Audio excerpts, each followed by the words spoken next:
Hello, I'm Jeff Patterson. Today we're going to look at some more Chuan, and we're going to focus on the test of power and a walking exercise, but we're going to warm up and kind of get settled in with the practice with a few minutes of standing meditation and talk about some of the details and how we can apply this in our training. So let's go ahead and get started. We're going to start with the feet about hip-width distance apart, knees slightly bent.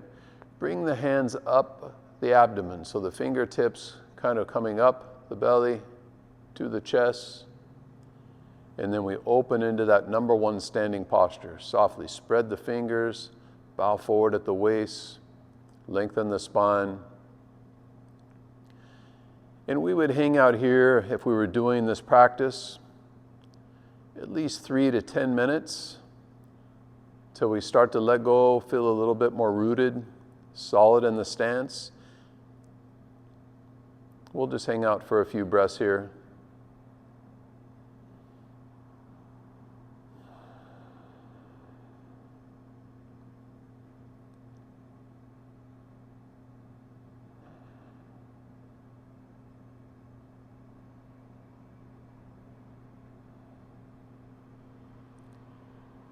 Now, once you start to let go of all the tension in the body, you've been standing for at least 3, 5, 10 minutes here. You start to feel heavy in the feet. Now we're going to add the first movement. So with this test of power exercise, through the entire movement, you want to visualize having resistance.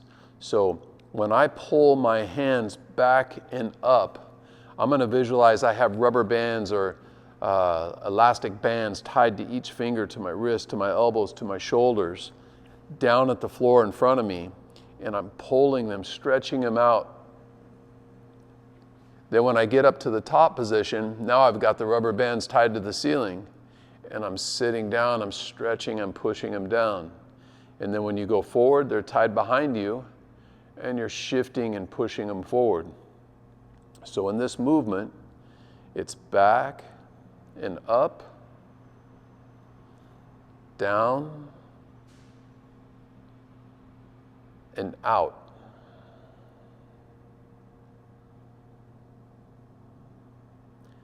Now, transitioning from the back to down to out, you want to make sure that you're not leaving any gaps. 100% of the time, you're transitioning from the stretch this way to this way, and then out. So you've always got that connection and that power from your fingertips to your feet.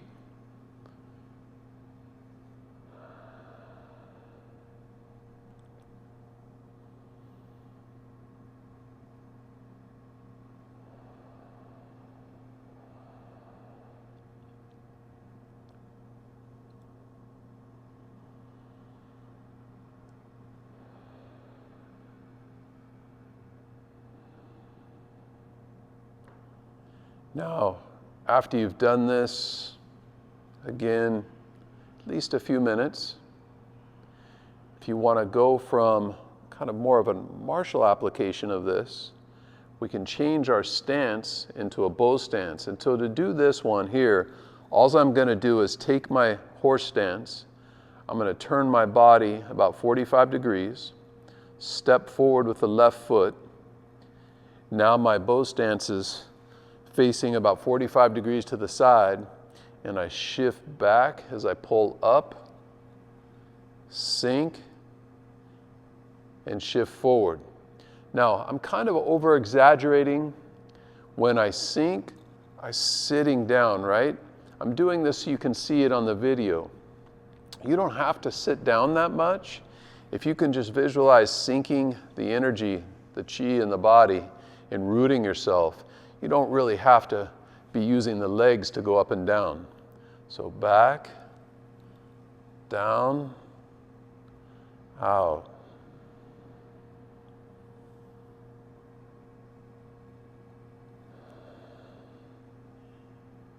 And again, I would do this for at least a few minutes. Then I could come back to my horse stance, change to the other side.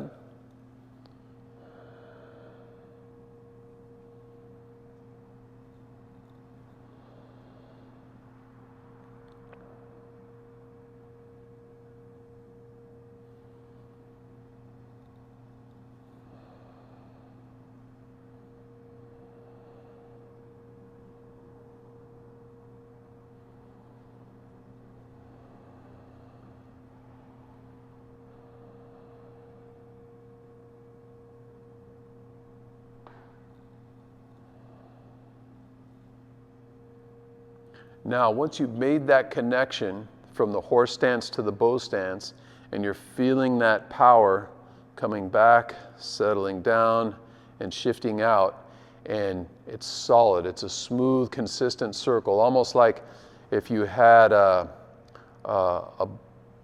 big bowl that was with muddy water in it, or oil, or something kind of thick, and you move your hand around in that water or oil, there's never going to be a point where, no matter which way you go, where it's going to be any easier to move your arm around.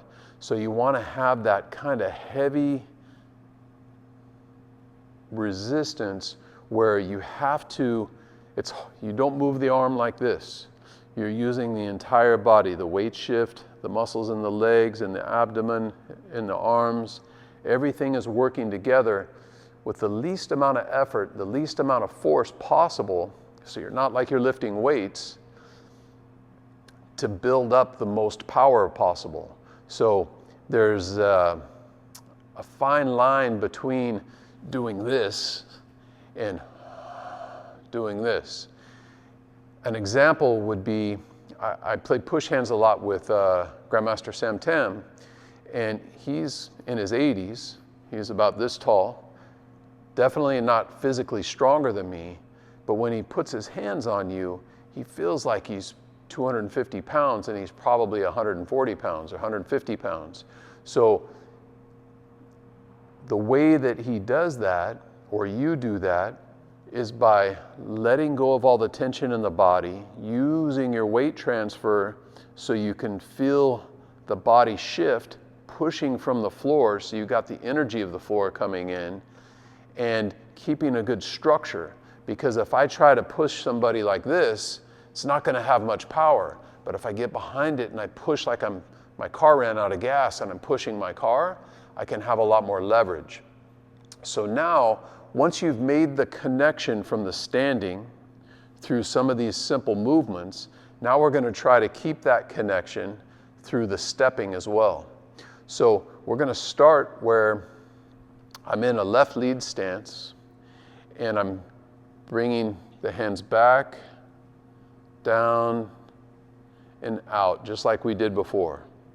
So when I come back, now I'm going to step my right foot up, still connecting to the floor and feeling that power and that resistance, settle, and then shift as I come forward into the other lead. Back, down, out. And as you're stepping, you want to feel that power coming from the floor.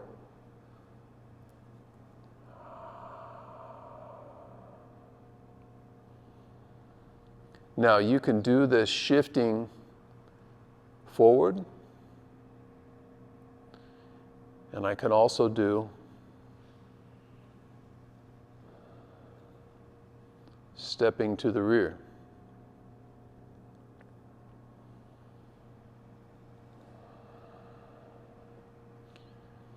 Notice how I'm kind of zigzagging, moving left and right. And the reason why I'm doing that is because I want my bow stance, if you look at me like this, if I draw my front foot straight back, there's always at least one fist width between my heels. If I try to just stay here and then step forward without stepping to the side, it's hard to keep that fist width. Now I'm going to start being like I'm kind of walking on a tightrope. So as you're doing this exercise, I'm kind of zigzagging across the floor so I can have that good solid base in my stance. So this one simple exercise, we started out from the standing meditation, feeling the test of power in the horse stance and in the bow stance, and then linking it with the walking, where you're going forward, down, and back, and feeling that power. This is a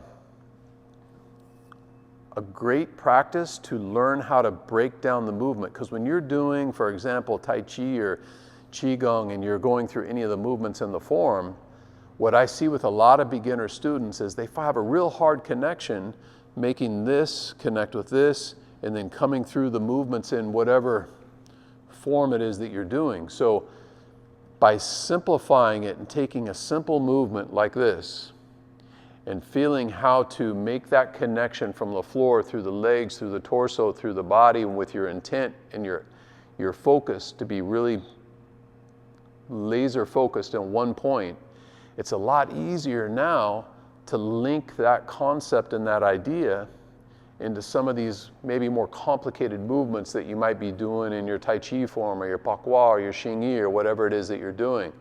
And so keep up the practice. Thanks for watching.